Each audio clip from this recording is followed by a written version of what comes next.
Touchdown Friday Night is sponsored by these local businesses.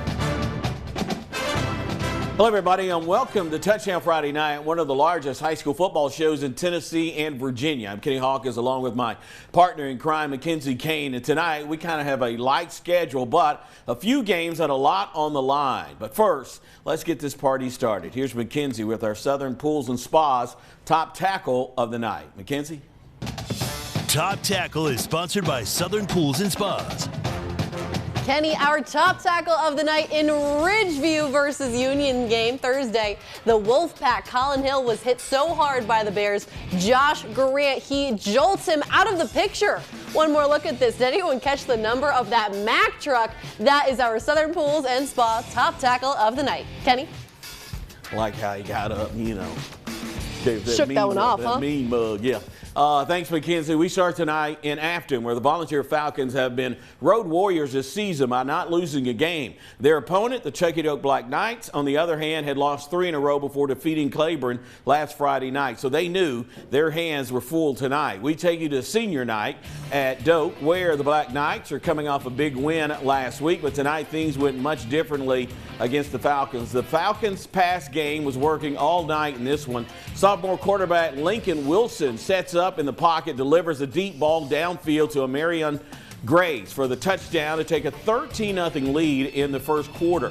Few drives later, Wilson is forced to scramble out of the pocket, looks downfield for a receiver, but instead finds Chuckey-Doak safety Dominic Atchison for the interception. Volunteer would get the ball back, though, and waste no time as they walk down the field, punching in with this rushing touchdown by Brighton Landry to make the score 29-0 in the second quarter. Falcons were not done there. Wilson looks outside, finds Raymond Landry, who makes a man miss, walks his way into the end zone to extend their lead to 49-0 late in the second quarter. Volunteer head coach Jeremy Wagner looks to use their success tonight as preparation for Greenville next week. I know our guys, we have a big game coming up this next Friday, and our boys are like sitting here, are we really for real? And I want to prove it to them that we are for real, because we don't want to be on the right side of the chart with everybody else. We want to be in that conversation with Betsy and Greenville every single year. It's our point to be a competitor in everything we do, in the classroom, off the field, and on the field. He's brought in a lot of more discipline, more efficiency, just everything, honestly. The culture is different. It's giving us confidence and seeing what we can do going forward. Next week's going to be a big one, see how confident we are in ourselves. And I think we're ready. Ooh, Kenny, he had so much energy. He almost did the worm after our interview today. If he wins next week, he'll do the worm and the turtle and the little mosquito. I don't care what it is. Volunteer went on to win over Chuckey-Doak by the final of 70-0. As we mentioned, they take on Greenville next week. Pigeon Forge beating Johnson County tonight, 46-20. Now let's take you up the Roan Mountain to Orr Field, where the Cloudland Highlanders hosted the Tigers of Sunbright High School. First drive of the game is junior running back Grayson Cole, and putting his foot in the ground and slicing through the Tiger defense before getting tripped up on the 2-yard line. Very next play, quarterback Bryce Birchfield keeps it, goes untouched into the end zone. Landers led 7-0 after a successful onside kick. As Cloudland back in the red zone is Birchfield again, taking this one into the end zone. Is 14-0. Sunbright with the ball now. They try the end around to Samuel Profit. He makes a couple of Cloudland defenders miss before being brought down behind the line for the 2-yard loss. It was that kind of night for Sunbright, who just couldn't get anything going. Cloudland rolls tonight by the final of 56-8. Happy Valley beating Cumberland Gap, that final 65-0. Over in Elizabeth, and the Unaka Rangers welcome the Jellico Blue Devils to town. We picked this one up in the second half. Jellico already leading 56-0. Connor Monday, not Tuesday or Wednesday, bobbles a snap but tosses it out to Caden Hamblin, who breaks free from 2 Ranger defenders, and he's gone. 50 yards to the house for the Blue Devil touchdown with 63-0. Unaka with the ball now. Quarterback TJ Parento drops back, finds a wide open Ashton Fuller for the nice gain. But after switching sides for the fourth quarter, Unaka trying to run a toss play, but it gets away from running back Channing Medina. Funky Cole. Look at us, Kenny. No.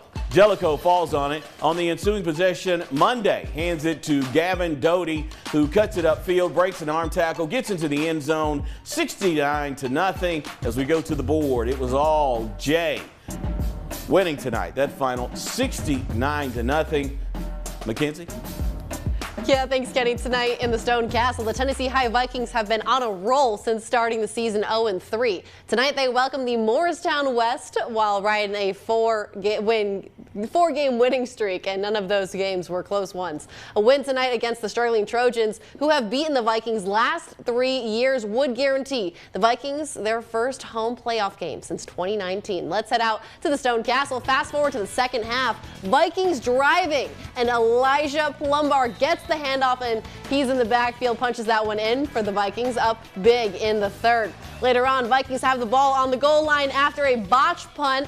Quarterback Knox Kesey calls his own number and takes that one right up the middle for another score. Vikings cruising at this point in the fourth, up big, and the Vikings, they want more. Nice. Barron Hargle Road comes down with a nice grab in the Mo West territory before going out of bounds. A few plays later on the goal line again, and the Vikings take the advantage. Cannon Stalker puts the bow on this game. Tennessee High wins it as we go to the board 51-14. And over at Grace Christian Downing Sevier County, 33-31. First loss in 21 games. Rams snapped that 21-game streak, Kenny.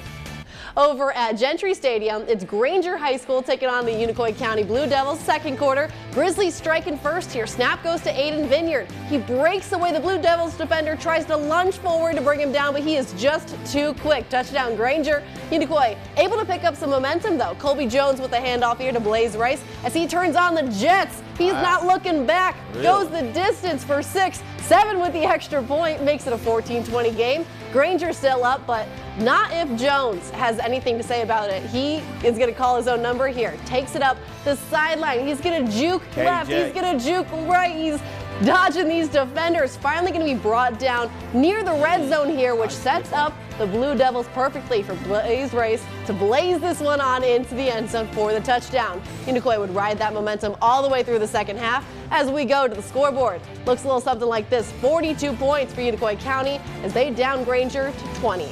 Now Northview Academy falling to Seymour, 50-22.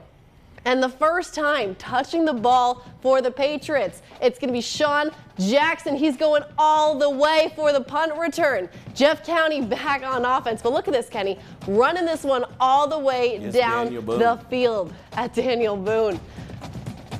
Keep it going, my friend. All the way down. He goes down with this one. This is going to make it 21-0 Patriots. Good kick return sets the Trailblazers up in prime position. And the quarterback keeper walks it in for Boone's first score of the evening. But Jeff County struck back fast on the other hand to Donovan Jackson. Goes all the way and ends off the night with a dominant night for the Patriots. As we go to the scoreboard, Kenny, looks like this. Jefferson County downing Daniel Boone 56-14. Now that is 6 down and still 6 more to go as we head to Southwest Virginia. But first, here are the Unicoi County Blue Devil cheerleaders to help us take a little break.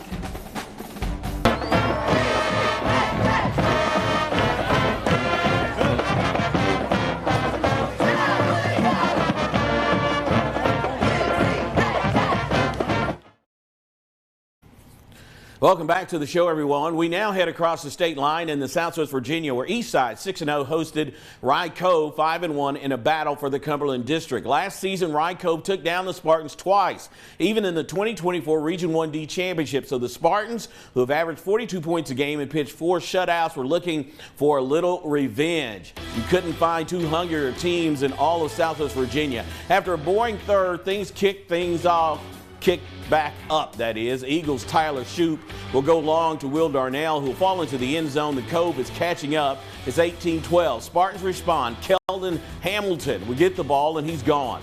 Running past all the Eagles to the end zone, Spartans extend their lead to 24-12.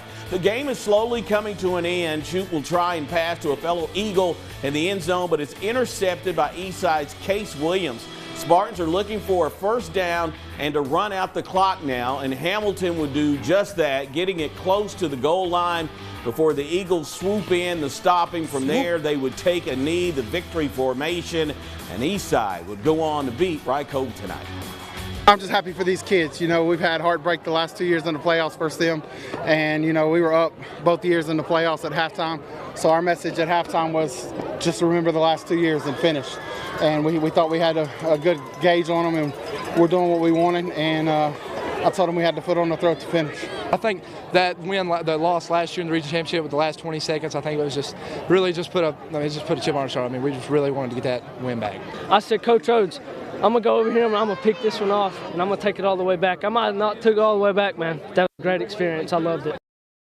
Shot, Kenny. He did. Nostradamus right there, really. Eastside over Rye Cove, that final 24-12. It was Tazewell over Grundy, 35-20. Moving to Wise, where the Richlands Blue Tornadoes came to town to take on Central's Warriors. Blue Tornadoes will start things off. Andrew Boyd will pass the ball some yards to Landon Absher, who will be brought down by a host of Warriors. This opens up the Nados to get on the goal line and score within the chaos. Richlands now up 7-0 in the second quarter. Warriors' Colton Elkins will try and do a pass into the end zone. However, it is going to be intercepted by Jamie Capshaw. Same drive, Boyd will find Capshaw long, and he is off to the races and dodging every Warrior in the process before making it all the way to the end zone. Nice move right there. Gets it to the end zone right there. As we go to the scoreboard, it looks like this. Richlands against Wise Central. They win 42-7. And it was Twin Springs over Castlewood 42-8. Mackenzie? Kenny, Gate City is on the road facing John Battle. Let's start in the second quarter. Blue Devils already up by 20. Caden Housewright hauls in the pass over the middle and makes a few moves before he's going to be taken down in enemy territory. Blue Devils driving forward here. A few plays later, Gate City looking to put points on the board. Zane Reed launches, and I mean launches, this ball downfield, and he finds a target. Garrett McLean walks it in for the score. Blue Devils are up big in the second. Battle trying to build some momentum. Caden Sturgill throws a dart to Ryan Van Hoy across the middle. It's going to be the final play of the first half. Battle tries to throw a Hail Mary here, Kenny, but the Blue Devils defense is just too strong. Sturgill is sacked in the backfield. Gate City grabs a win on the road, and the final score looks like this. The Blue Devils over John Battle 41-2, and Thomas Walker down in Harlan, Kentucky 42-6. The Gatorlight Quick Play is sponsored by Quick Stop Markets. Kenny, our quick play of the night comes from the Unicoi County Blue Devils running back Blaze Rice. Perfect name. QB Colby Jones flips him that ball, and he is off to the races. Outruns not one, not two, but three Grainger defenders. When they do finally catch up to him, he's already in the end zone, Kenny, and that would be a Blue Devils touchdown. Blaze just going a-blazing. That is our quick play of the night.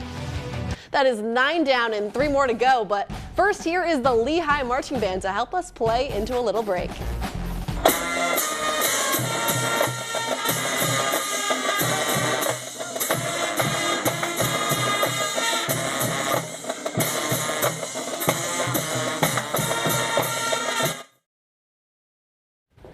Welcome back to the show, everyone. Now we go to Lehigh, where they face off with Marion on the battlefield. Our first highlight came in the third quarter when Marion finally got themselves on the board. Colton Jesse made a clean pass to Tyler Pierce, who ran past the Lee defense for a touchdown. Next highlight shows a great pass from Lee's Clay Robbins, caught by Landon Bishop, who picked up some yards before being stopped by the whole host of Marion players. That sets up Lee's Aiden Bishop, who pushed this one through Marion's wall of defenders, stretching it in for the score. And even he had some time to do some push-ups to celebrate. Kind of looked like me this morning. As we go to the scoreboard, it looks like this. That was supposed to be funny. It was Marion losing to Lehigh by the final of 28-7. Northwood beating Auburn 34-24. Now we go to JI Burton, where they face off with Hurley on their home turf. Our first highlight comes from Alex Coley, who ran this one around the Hurley defense, taking it all the way for a touchdown, but it doesn't end there. They line up for the kick, but hold up, it's a trick. What? On the 2-point conversion? Braden Hess tossing it to Mark Miller for a clean 2 points on the board. There you go. Hurley would respond in the second half. Kanan Justice ran it in for a touchdown of his own. Then they went for a 2-point conversion. No tricks this time, just pure brute force. As we go to the board, looks like this. Hurley beating JI Burton 14-8. Graham over Pulaski 56-10. Mackenzie?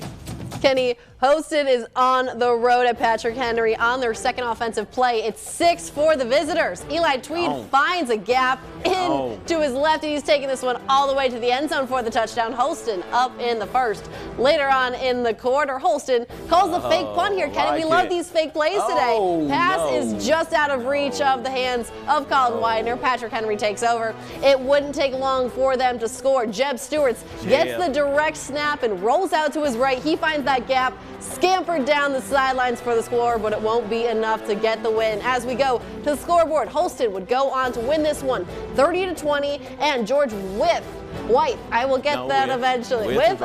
We had it first time. Over Grayson County 28-26. Now that'll do it for our high school football coverage tonight, but if there is a highlight or score you missed, then please log on to our website, WJHL.com. Shortly after the show, when we come back, Kenny wraps up the day in sports, so stay with us.